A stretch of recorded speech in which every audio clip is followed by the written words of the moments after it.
Welcome to the Smart Dad Podcast, where we help you lead well at home, in business, and in life. I'm your host, Derek Moore. Smart dads are intentional, engaged, and ever learning.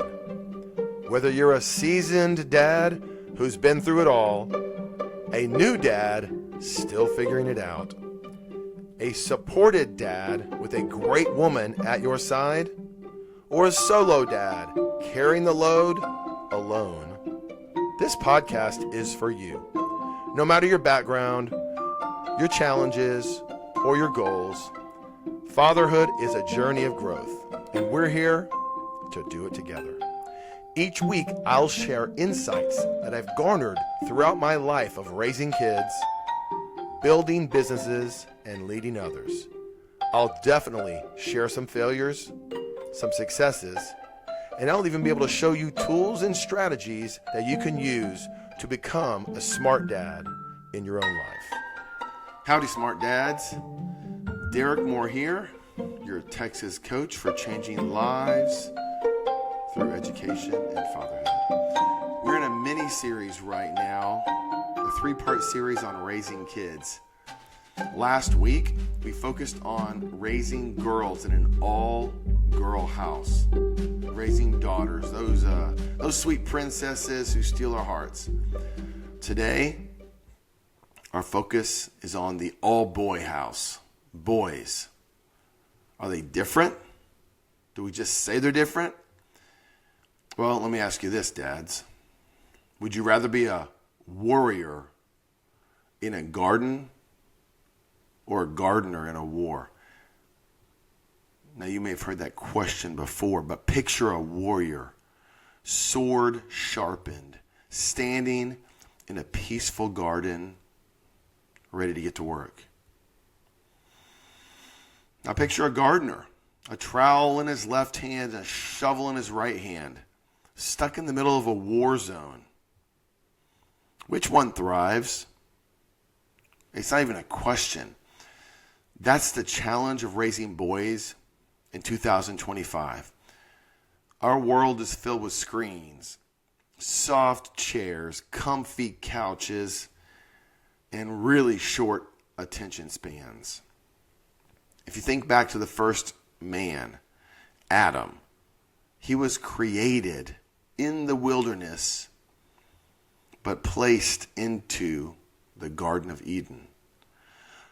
Our boys, they're going to start in this garden, but they got to grow up and be able to face the wilderness. We have to train them to be warriors who thrive because we didn't leave them in the garden. We didn't think life would be like a garden. We forged them to leave the garden.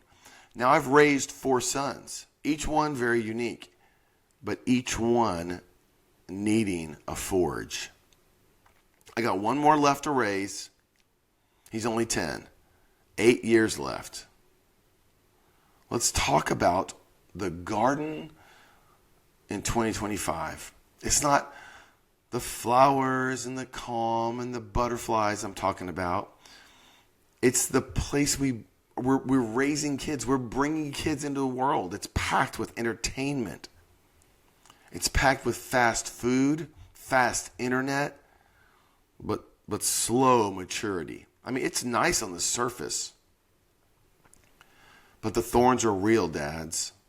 There's distraction, disconnection, passivity, anxiety, and more.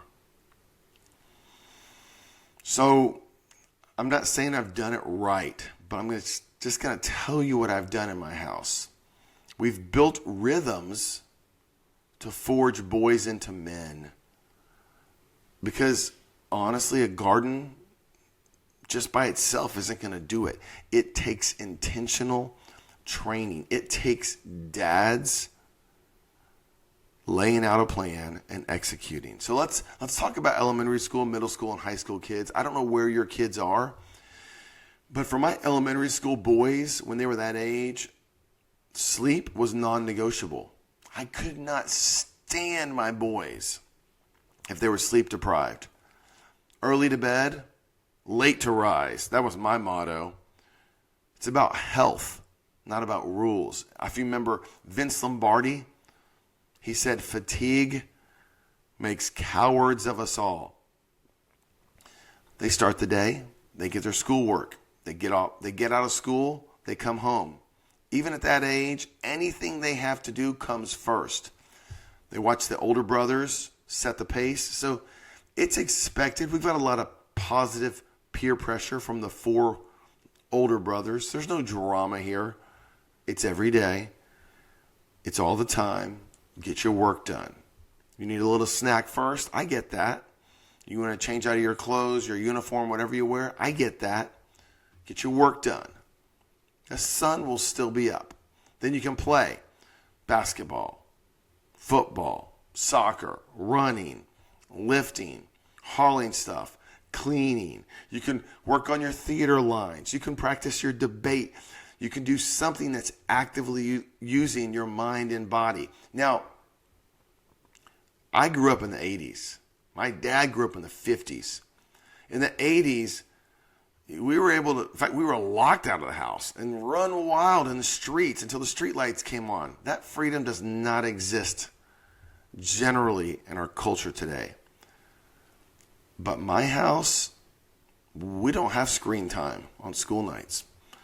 TV, we've got an 80-inch TV on the wall. It might come on for everybody to watch. But we don't just sit on our phones, sit on our iPads, sit on our laptops incessantly. Video games, all that stuff. We're not doing it. It's not punishment, but it's a way, a successful way I found to raise boys who can stand tall. Now, middle schoolers get louder. We're a little more watchful. Their devices are required. They're more common. So you gotta watch this one a little more closely. But the rhythm's gonna stay there, dads. Work first, after school, then play, then sleep well. We're gonna guard these transitions. Sometimes you can lose 5, 10, 20, 30 minutes going from one thing to the next. We need them to keep moving. Okay, they've got team sports, football and basketball and cross country. They're doing all kinds of stuff. Midweek, they go to church. And that's not always active, but they're logging and they're working and they're figuring out their faith. Some nights, these guys are high energy. They're all jokes. They got that swagger going. They're growing into their stinky bodies. Other nights, it's just kind of a grunt. Here's the secret here. I don't push them. I don't force them to talk. You can't. But stay close, guys. And when they're ready to talk, be ready. Remember, you're training warriors to balance strength and stillness. I like to talk. You might like to be quiet.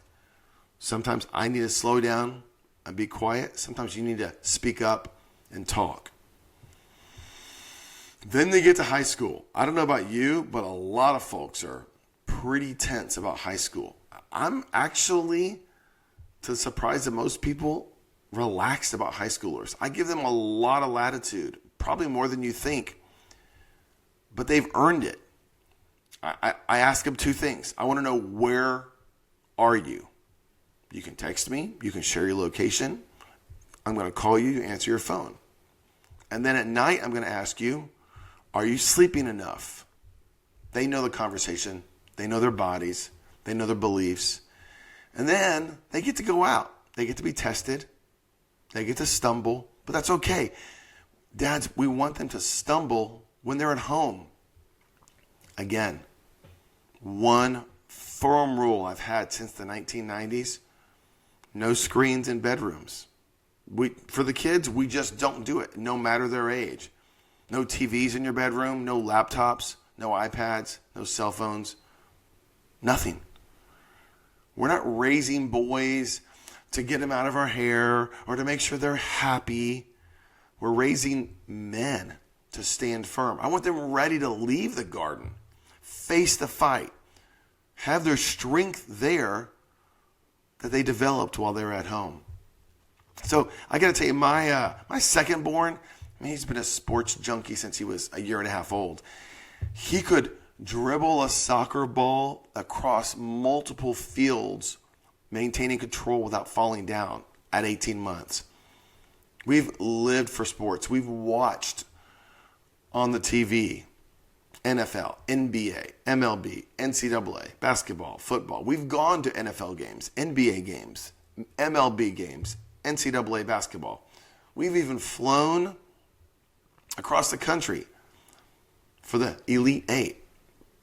We've gone to college football games with 100,000 fans. Christmas, though, his senior year, it stood out. We were driving home from Tex-Mex after we'd sat up there and watched an NBA game. And all the excitement, the lights and the noise were kind of fading. And he just said, "Dad, I think we'd be able to be friends, even if you weren't my dad." You know, that's gold, dads. He didn't need my money. He didn't need my advice. He didn't need me cheerleading for him. We'd sat next to each other enough hours that he could speak the truth. For him, at that time, that's what he believed. He'd built a circle of trust outside of me. But he shared his heart with me. That's the forge at work. You grow them. You strengthen them. Then you hand them off and stay ready. Don't get in their way. They're going to have to find friends, maybe mentors. They're going to find girlfriends. They're going to find buddies at work. Lead them to manhood's door and just watch them walk through. If you've done it right, they'll look back to make sure you're there. They'll give you a nod, and not because they have to, but because they want to. 5 truths that I've stumbled upon for raising men. Remember we talked about girls last week? This is boys. Now you might say it translates. I'm telling you, this is boys for me. First, you want to forge their physicality for discipline. I remember when I was 4, my dad had my brother and me every night. We were wild. We were all boy. We were doing sprints, push-ups, sit-ups. He had us running back and forth, jumping jacks, trying to wear us out. I remember one night he challenged us. We were working on abs. Hold your legs out straight, your heels 6 inches off the ground. He was pounding our stomachs. 1 minute, 2 minutes, my brother caved. 3 minutes, 4 minutes, and I gave up, gave in. That earned me $4. I held it for 4 minutes, and I was 4 years old. I learned discipline. I learned to be tough. I had one of my boys who was kind of sluggish in his middle school years. I started a Texas boot camp. We wrote them down. Push-ups, pull-ups, sprints, obstacle courses, jumping jacks. Count them off. How many can you do? Reps, sets. He didn't like it. But days later, he found that energy. He was the first one off the couch. His eyes were sharp. He was beating his own times. He was besting his own numbers. Dad, I'm going to tell you, boys need sweat before they need screens. And they need pressure before they need pampering. Now, little babies obviously are little babies, and they need mommies. But remember the trajectory, the path they're on. Wrestle with them. Run with them. You might let them outrun you at first. Eventually, they're going to outrun you. We go through all that to forge discipline. Secondly, sharpen their emotional intellect, their EQ, through connection. I've seen through my tutoring, through my coaching, through my mentoring, through my volunteering, and through raising my own boys, boys don't need lectures. They just need some space to open up. One night, again, over Tex-Mex, I had a margarita, my son had a Dr. Pepper, and I just said, "Hey, you good?" He kind of nodded, stirred his drink, and looked at me, and I said, "Are you good?" And he said something like this. I'm not word for word here, but he said, Dad, I'm losing my purpose. I can't really see what's coming. And he shared from his heart. I listened. I mean, I didn't have a solution. We talked a little bit about it. And we, again, just started moving toward answers. I don't know that we solved anything, but he felt that he could tell me something that was real. He felt like his sword was getting a little sharper, and I was helping him do that. Dads, ask a question. Let them talk. Ask another question, and then wait. Sometimes they need to face their feelings. Sometimes they need to verbalize their feelings. Third, train the leadership in them through mentorship through you. Train the leadership in them through mentorship from you. So in our house, we got a general policy. Maybe the kids don't even know it, but anything you start, you're doing for 3 years. We tell them, year 1, you don't know what's going on. You're clueless. You can't quit. Year 2, find your strength. Find your weakness. Year 3, lead. You figured out where you can excel. Then you can decide if you have a year 4 or not. Do you stay or do you go? One of my boys hit a wall in year 2. I don't know. I don't think I can do this. I told him leadership isn't always out loud. When I was football captain my senior year, I was loud. I was energetic. I was Mr. Optimism. But my co-captain was a quiet leader. And he told our mentor, I'm not Derek Moore. I'm not doing that. He just went out and executed daily. He led by his actions. Both are valid. Boys are going to need guidance to lead, and they're going to figure it out on themselves. So dads, mentor your son. You want them to finish strong. You want them to find their own voice. Fourth, this is so key. Anchor their identity in their faith so they can stand firm, guys. Boys belong at the heart of the church, not just around the edges. You've heard of CEO Christians? Christmas, Easter only, CEO. I'm not judging, I'm just saying. But if your church lacks male leaders, dude, step up. I started in 1999 serving. I served on 33 beach retreats for junior high and high school combined over the years. Very few dads joined me. Now, my son has had 2 of the best volunteer counselors over the past 2 years I could ever imagine. These are men I've known and I trust. They are stepping up because I stepped back. I let them, someone else, step in. They're not always going to need you. Let the church do it. Let their coaches do it. Let other men in their lives do it. Boys are going to need to stand firm in the garden because when they go out there, men, dads, you got to already have your footing. Pray for them. Serve them. Show up for them. In fact, this week I want to challenge you. Find one place you can show up in your son's life. Is he in preschool? I taught preschool. Is he in college? I volunteered in college ministry. Is he in middle school? Go up there and play ping pong or whatever they're playing up there nowadays. High school, get involved. Finally, the 5th thing is challenge your men academically. Guys, don't let them be lazy and dumb. The world doesn't need any more lazy and dumb people. Might not be the smartest guy, but you don't have to be lazy. I've told my boys, you might not be the smartest, but you're not going to be the laziest.